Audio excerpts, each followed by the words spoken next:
मित्रांनो, दीपक तांबोळी लिखित एक नवीन कथासंग्रह आपण आजपासून चालू करतोय, ज्याचं नाव आहे अशी माणसं अशा गोष्टी. दीपकजींच्या सर्वच कथा वर्तमानात घडणाऱ्या सामाजिक विषयांवर किंवा समस्यांवर आहेत. त्या वाचून आत्म्याच्या सातही गुणांचा म्हणजेच प्रेम, शांती, पवित्रता, सुख, आनंद, ज्ञान आणि शक्ती यांचा निश्चितच विकास होतो. शिवाय यातील प्रत्येक कथेमध्ये मानवी भावभावनांचे कित्येक पैलू खूप साध्या, सोप्या आणि ओघवत्या भाषेत मांडलेले आहेत. त्यामुळे या कथा थेट हृदयाला जाऊन भिडतात आणि आपल्याला खूप काही शिकवून जातात. चला तर मग चालू करूया नवीन कथासंग्रह अशी माणसं अशा गोष्टी. लेखक दीपक तांबोळी, वाचक मनीषा. कथा 1. मुलगी. कुठेतरी वीज कडाडली आणि त्या आवाजाने शहारून अंजलीने खिडकीतून बाहेर पाहिलं. पावसाचा जोर वाढला होता. सकाळपासूनच तो वेड्यासारखा कोसळत होता. सकाळी रितेश ऑफिसला जायला निघाला तेव्हाही तो कोसळतच होता. पण आतासारखं त्याचं स्वरूप रौद्र नव्हतं, म्हणून तर रितेशला तिने अडवलं नव्हतं. 7 वाजले होते. थोड्याच वेळात रितेश येणार होता. रेनकोट घालून गेला असला तरी तो थोडाफार तरी ओला होणारच होता. आई, बाबा आले नाही का गं? छोटी 5 वर्षाची प्रिया बाहेर येऊन विचारत होती. अंजली भानावर आली. नाही अजून, येतील थोड्याच वेळात. तुझा अभ्यास झाला का? मान डोलवत प्रियाने आपल्या हातातली वही तिच्यासमोर केली. 1 ते 10 अंक लिहायचे होते. ते तिने व्यवस्थित लिहिले होते. आई, देवाघरी जाणं म्हणजे काय गं? तिच्या शेजारी सोफ्यावर बसत अचानक प्रियाने विचारलं. अंजली चमकली. का गं, कुणी काही म्हटलं का? हो, ती आर्या आहे ना आमच्या क्लासमध्ये, तिचे बाबा देवाघरी गेले म्हणून ती आज आली नव्हती. अंजली अवघडली. त्या लहानग्या जीवाला काय सांगावं तेच तिला सुचेना. शेवटी तिने खरं सांगायचं ठरवलं. बेटा, हे बघ, आपण जन्म घेतो, मोठे होतो, शेवटी वय वाढलं की आपल्या सर्वांना मरण येतं. मरण म्हणजेच देवाघरी जाणं. हो, पण मरण म्हणजे काय गं? प्रियाने निरागस चेहऱ्याने अजून एक गुगली टाकला. अगं, मरण म्हणजे आपलं आयुष्य संपणं. आपण मेलो की आपण नंतर कधीही कुणालाही दिसत नाही. तू मोठी झाली की तुला सगळं व्यवस्थित कळेल. चल आता मला स्वयंपाक करू दे. बाबा येऊन फ्रेश झाले की आपण जेवायला बसू. लेकीच्या प्रश्नार्थक चेहऱ्याकडे बघून तिला हसू आलं. पण तिचे प्रश्न लवकर संपणार नाहीत हे तिला अनुभवावरून माहिती होतं. प्रिया मग पुस्तक उघडून वाचत बसली. अंजली किचनमध्ये आली. पण येता येता प्रियाचा जन्म झाला तो दिवस तिला आठवला. मुलगीच झाली म्हणून सगळं घराणं नाराज होतं. कारणही तसंच होतं. तिच्या मोठ्या दिराला आणि नंदेलाही दोन्ही मुलीच होत्या. रितेशला तरी मुलगा व्हावा म्हणून तिच्या सासूबाईंनी कितीतरी नवस कबूल केले होते. रितेशला स्वतःला मुलगाच हवा होता. तोच काय, तिच्या भावांनाही मुलीच असल्याने आपल्याला तरी मुलगा हवा याची तिने स्वतःही स्वप्न रंगवली होती. अर्थातच प्रियाच्या जन्मामुळे सर्वच नाराज होते. तिच्या सासूबाईंनी तर महिनाभर नातीचं तोंडसुद्धा पाहिलं नव्हतं. प्रिया मोठी झाली, गोड दिसायला लागली. मग मात्र सर्वांची नाराजी कमी होत गेली. तिच्या बाललीलांनी आणि बडबडीने सर्वांनाच वेड लावलं होतं. पण आता दुसऱ्या वेळी मात्र मुलगाच हवा असंच सगळ्यांचं म्हणणं होतं. अंजलीचा स्वयंपाक झाला. पण रोज 7 वाजेपर्यंत घरी येणाऱ्या रितेशचा पत्ताच नव्हता. पावसामुळे त्याला उशीर होईल हे तिने गृहीतच धरलं होतं. पण 7:15 झाले होते. प्रियाला भूक लागली असणार म्हणून तिने त्याला फोन लावला. बराच वेळ टुकटुक वाजत राहिलं. शेवटी फोन न लागताच बंद झाला. तिने लागोपाठ 3-4 वेळा फोन लावला. पण प्रत्येक वेळी बराच वेळ टुकटुक वाजून फोन बंद होत होता. शेवटी कंटाळून तिने प्रियाला हाक मारली. प्रियू, ये आतमध्ये ये आणि जेवून घे. प्रिया आत आली आणि म्हणाली, मी बाबा आले कीच जेवणार. अगं तू वेडी आहेस का? बाहेर पाऊस सुरू आहे. त्यांना किती वेळ लागेल माहिती नाही. तू जेवून घे आणि झोप. नाही, मी बाबांसोबतच बसेन. ती जणू हट्टालाच पेटली होती. बरं ठीक आहे, 9पर्यंत वाट पाहूया, मग मात्र जेवून घ्यायचं हां मुकाट्याने. प्रियाने मान डोलावली. दोघीही हॉलमध्ये येऊन बसल्या. अंजलीने टी व्ही लावला. सिरियलमध्ये नेमका एका पात्राचा अपघाती मृत्यू दाखवला जात होता. तो पाहून अंजलीला अस्वस्थ वाटू लागलं. तिने चॅनल बदललं, पण मनाची अस्वस्थता काही कमी झाली नाही. आई, बाबांना खूप उशीर झाला ना गं, फोन कर ना त्यांना, प्रिया म्हणाली. तिच्या बोलण्यात आणि चेहऱ्यावर चांगलीच बेचैनी दिसत होती. अंजलीने मोबाईल घेऊन रितेशचा नंबर डायल केला, पण मघासारखंच त्याचा फोन काही लागला नाही. काय करावं याचा विचार करत असतानाच तिला एक कल्पना सुचली. रितेशचा मित्र प्रकाशचा नंबर तिच्याकडे होता. तिने प्रकाशला फोन लावला. भाऊजी, हे अजून घरी आले नाहीत, त्यांचा फोनही लागत नाही आहे. काही ऑफिसचं महत्त्वाचं काम होतं का? प्रकाशने फोन उचलल्यावर तिने विचारलं. नाही, तसं तर काहीच काम नव्हतं आणि रितेश तर 6:30लाच ऑफिसमधून बाहेर पडला. आतापर्यंत घरी पोचायला हवा होता. मी सुद्धा आताच घरी आलो आहे. वाटेत खूप पाणी साचलं आहे, पण तुम्ही काळजी करू नका वहिनी, येईल तो. रस्त्यात कुठेतरी अडकला असेल. तुम्ही फोन करून बघता का त्यांना? हो करतो ना, आणि लगेच तुम्हाला अपडेट्स कळवतो. ओके, थँक्स भाऊजी. तिने फोन ठेवला. 10 मिनिट्स झाले, 15 झाले, तरीही प्रकाशचा फोन आला नाही. शेवटी अंजलीनेच त्याला फोन करण्यासाठी मोबाईल उचलला. तेवढ्यातच त्याचाच फोन आला. वहिनी, 3-4 वेळा त्याला फोन लावायचा प्रयत्न केला, पण फोन काही लागत नाही आहे. मला काय वाटतं, आपण 11पर्यंत थांबावं, मग नंतर मी कोणाला तरी घेऊन त्याला पाहायला जातो. भाऊजी, पोलीस कंप्लेंट केली तर? त्यासाठी आपल्याला सिटी पोलीस स्टेशनला जावं लागेल. एकतर सध्या जोरदार पाऊस सुरू आहे, शिवाय ठिकठिकाणी झाडं कोसळून पडली आहेत. त्यामुळे आपल्याला तिथपर्यंत जाणंच मुश्किल. आणि दुसरं म्हणजे मला नक्की नियम माहिती नाही, पण पोलिसही किमान 24 तास वाट बघायला सांगतात, मगच तक्रार स्वीकारतात. आपण असं करू, उद्या सकाळी पोलीस स्टेशनला जाऊ, तोपर्यंत वाट बघूया रितेशची. चालेल भाऊजी, मी 11 वाजता फोन करते तुम्हाला. तिने फोन ठेवला तशी प्रिया एकदम येऊन तिला बिलगली. आई, बाबा येतील ना गं? तिच्या डोळ्यात आसवं जमा होत होती. हो गं बेटा, येतील. तू चल बरं, जेवून घे आणि झोप. उद्या सकाळी शाळेत जायचं आहे ना तुला? प्रियाने मान डोलावली. पण मला भूक नाही आहे. बाबा आल्यावर आपण एकत्रच जेवूया ना. नको, त्यांना उशीर झाला तर तू झोपून जाशील आणि मग जेवणारच नाहीस. तिला ते पटलं असावं, म्हणून मग ती आईच्या मागे किचनमध्ये गेली. अंजलीने तिला वाढलं. आई, तू पण जेव ना. नाही बेटा, मी बाबांसोबतच जेवते, तुला माहिती आहे ना. हो. प्रियाने जेवायला सुरुवात केली, पण चतकोर पोळी खाऊन होत नाही तर ती म्हणाली. आई, बस झालं, मला भूक नाही आहे अजून. अगं, असं काय करतेस, तेवढी पोळी संपव तरी. नको ना आई, प्लीज, मला खरंच भूक नाही आहे. बरं चल, हात धू आणि झोप. तिला बेडरूममध्ये झोपवून ती बाहेर हॉलमध्ये आली. परत तिने रितेशला फोन लावला, पण तोच प्रकार पुन्हा घडला. मग तिने टी व्ही लावला. तिची आवडती सिरियल सुरू होती, पण ती बघण्यातही तिचं मनच लागेना. नवरा करतो तशी चॅनल वारंवार ती बदलून सर्फिंग करू लागली, पण मन मात्र थाऱ्यावर नव्हतं. जरासा गाडीचा आवाज आला की तिचे कान टवकारायचे. टी व्ही म्यूटवर करून ती फाटक उघडण्याचा आवाज ऐकायचा प्रयत्न करायची. 2-3दा तर तिने दरवाजा उघडून बाहेरही बघितलं होतं. पाऊस सुरूच होता. खरंच तर पाऊस तिला खूप आवडायचा.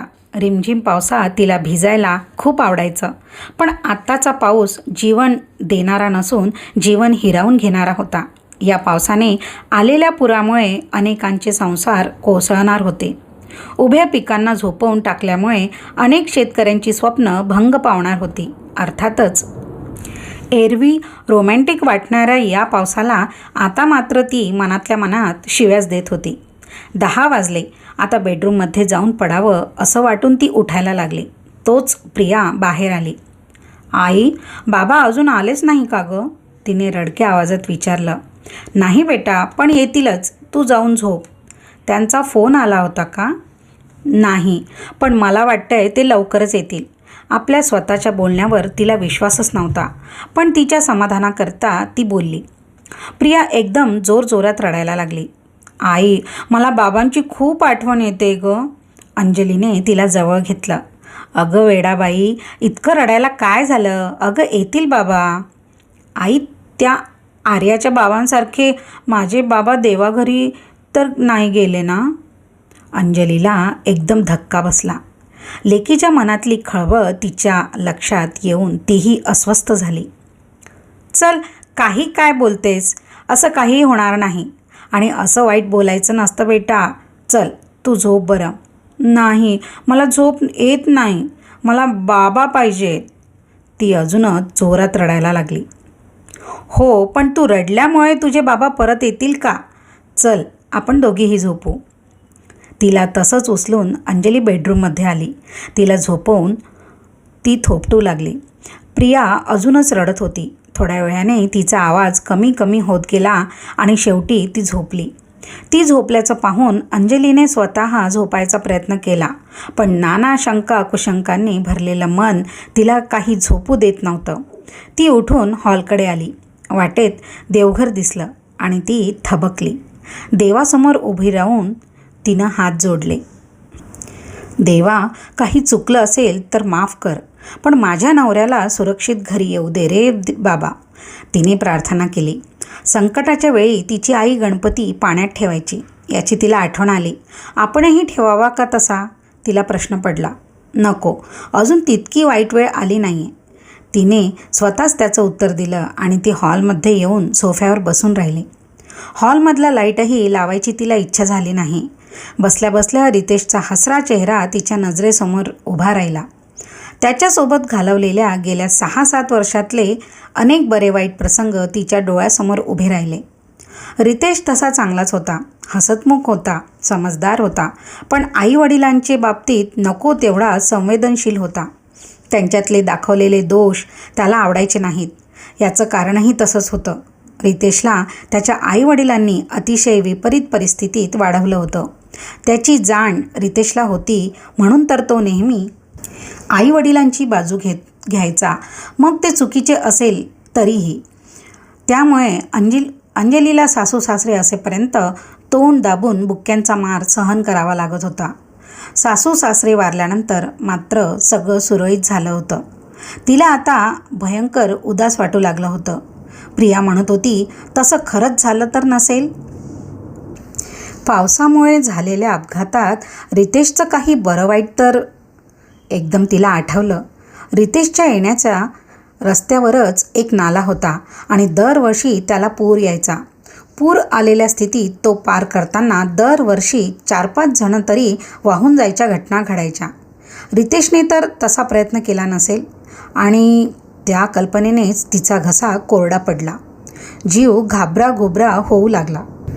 डोळ्यात आसवं जमा होऊ लागले. घशात हुंदका दाटून आला. ती आता मोठ्याने रडणार तेवढ्यात प्रिया डोळे चोळत बाहेर आली. आई, बाबा अजून आले नाहीत का गं? तिने रडवलेल्या स्वरात विचारलं. अंजलीने उठून लाईट लावला. नाही बेटा, पण ते येतीलच. तू केव्हाची म्हणते येतील म्हणून, पण ते का येत नाहीत? बेटा, पाऊस किती जोरात पडतोय बघ. ते कुठंतरी थांबले असतील. तू फोन लाव ना त्यांना म्हणा प्रियू वाट बघते त्यांची. मी मगाशी लावला होता फोन, पण लागलाच नाही. मग तू परत एकदा लाव ना फोन. ती परत एकदा रडायला लागली. अंजलीने उठून तिला जवळ घेतलं. तशी ती हमसून रडायला लागली. तिच्या रडण्याने अंजलीच्याही डोळ्यात पाणी आलं. असं रडायचं नाही हं बेटा, तू शहाणी आहेस ना. बघ, पाऊस कमी झालाय ना आता, येतीलच बाबा. तू झोप बरं. मी तिकडे झोपणार नाही. बरं चालेल, इथेच झोप. अंजलीने तिला सोफ्यावरच टाकून तिला थोपटायला सुरुवात केली. तशी ती झोपून गेली. ती झोपली हे पाहून अंजली तिला बेडरूममध्ये घेऊन गेली. ती उठू नये म्हणून तर बराच वेळ तिला ती थोपटत राहिली. मग ती परत हॉलमध्ये येऊन बसली. 11 वाजत आले होते. तिने मोबाईल उचलून रितेशला फोन लावला. तो लागला नाही म्हणून तिने प्रकाशला लावला, पण त्यालाही लागला नाही. तिने मोबाईलच्या स्क्रीनकडे पाहिलं. तिथं रेंजच नव्हती. थोडाफार का होईना जो प्रकाशचा आधार वाटत होता तोही आता नाहीसा झाला होता. आता तिलाही खचल्यासारखं वाटू लागलं. काळजीने मन पोखरू लागलं. त्या नाल्याच्या पुरात रितेश वाहून तर गेला नाही ना, या विचाराने तिचे डोळे अश्रूंनी भरून आले. आता एकच उपाय उरला होता, गणपतीला पाण्यात ठेवायचा. तिने डबडबत्या डोळ्यांनी मनाशी निश्चय केला आणि ती धीर एकवटून देवघराकडे जायला निघाली. आणि तेवढ्यात होय, तोच तो आवाज ज्याची ती जीवाच्या आकांताने वाट बघत होती. तोच तो फाटक उघडण्याचा आवाज. रितेशची वाईट बातमी घेऊन कोणीतरी आलं नव्हतं. तर धडधडत्या हृदयाने ती उठली. डोळ्यातले अश्रू तिने पुसले. धीर धरून तिने दार उघडलं.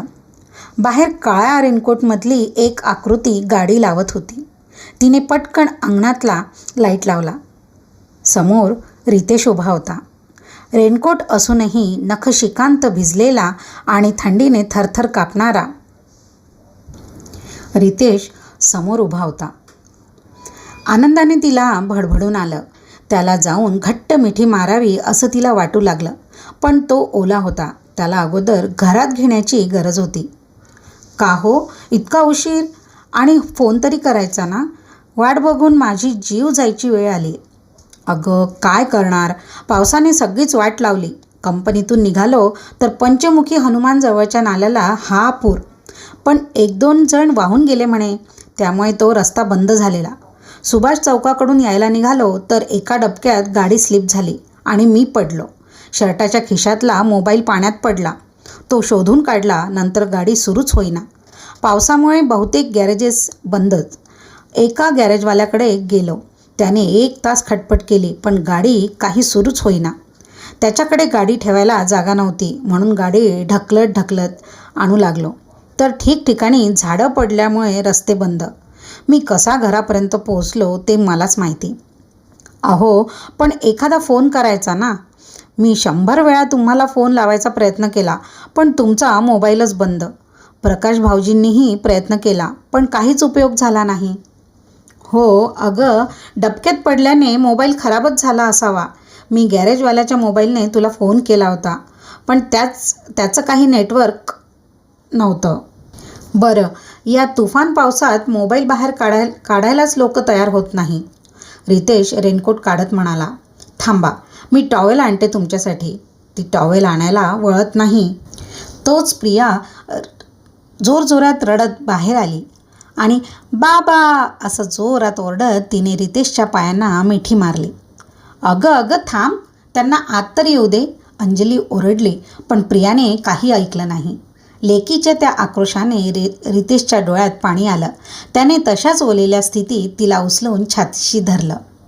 बाबा तुम्ही लवकर का नाही आले? मला खूप भीती वाटत होती. त्यांच्या गळ्याला मिठी मारून ती रडत रडत म्हणाली. हो ग बेटा, आणि सॉरी हं बेटा, या पावसामुळे मला येता नाही आलं. आता यापुढे असं नाही करणार मी. प्रॉमिस? हो बेटा प्रॉमिस. रितेशच्या गळ्याला मिठी मारून प्रिया रडत होती. अंजली टॉवेल घेऊन आली. बाप लेकीचा तो संवाद ऐकून तिलाही गहीवरून आलं. मोठ्या मुश्किलीने तिने अश्रू आवरले. उतर बेटा खाली, बाबांना कपडे बदलू देत. तुझाही फ्रॉक ओला झाला असेल, तोही बदलून घे. थोड्या वेळाने अंजली आणि रितेश जेवायला बसली. तेव्हाच धावतच प्रिया आली आणि रितेशच्या मांडीवर जाऊन बसली. आई, मला पण खूप भूक लागली आहे, पण मी बाबांच्याच हातून जेवणार आहे. अंजली आणि रितेश दोघांनाही हसू आलं. रितेश तिला हाताने भरवू लागला. जेवण झाल्यावर प्रिया अंजलीला म्हणाली, आई मी आज बाबांजवळ झोपणार आहे. अंजलीला हसू आलं. रोज खरं तर ती दोघांच्या मध्ये झोपायची, पण आज ती रितेशच्या कुशीत त्याला बिलगून झोपणार होती हे नक्की. झालंही तसंच. ती रितेशच्या कुशीत जाऊन झोपल्यावर अंजलीने रितेशला संध्याकाळपासून प्रिया किती बेचैन होती ते सर्व सांगितलं. तिच्या मनात चाललेल्या घालमेलीबद्दल, भीतीबद्दल सांगितल्यावर रितेश म्हणाला, खरंच अंजू, मुलीचं बापावर किती प्रेम असतं हे आज मी प्रत्यक्ष पाहिलं. त्या मोठ्या झाल्यावरही असंच राहतं का गं हे प्रेम? प्रश्नच नाही. मुली कितीही मोठ्या झाल्या, अगदी लग्न होऊन त्यांची मुलं मोठी झाली, तरीही वडिलांवरचं त्यांचं प्रेम थोडंही कमी होत नाही. तुम्हाला आठवतं, मागच्या वर्षी माझे वडील वारल्यावर 7 दिवस मी जेवले नव्हते. एकही मिनिट असा गेला नसेल ज्यात मी रडली नसेल. तसं असेल तर अंजू, आपल्याला दुसरीही मुलगीच झाली तरी मला आवडेल. अंजू समाधानाने हसले. मुलगी झाल्याचा सल रितेशच्या डोक्यातून कायमचा गेला हे बरंच झालं होतं, कारण अंजली आता गरोदर होती. पुन्हा मुलगीच झाली तर नवऱ्याची नाराजी आता राहणार नव्हती. रितेश प्रेमाने प्रियाच्या डोक्यावर, अंगावर हात फिरवू लागला. त्याच्या स्पर्शाने प्रिया जागी झाली. झोपाळलेल्या स्वरात ती रितेशला म्हणाली, बाबा, तुम्ही मला खूप आवडता. रितेशने तिला छातीशी घट्ट कवटाळलं. तिच्या गालाचा मुका घेत तो म्हणाला, बेटा, तू पण मला खूप खूप खूप आवडतेस.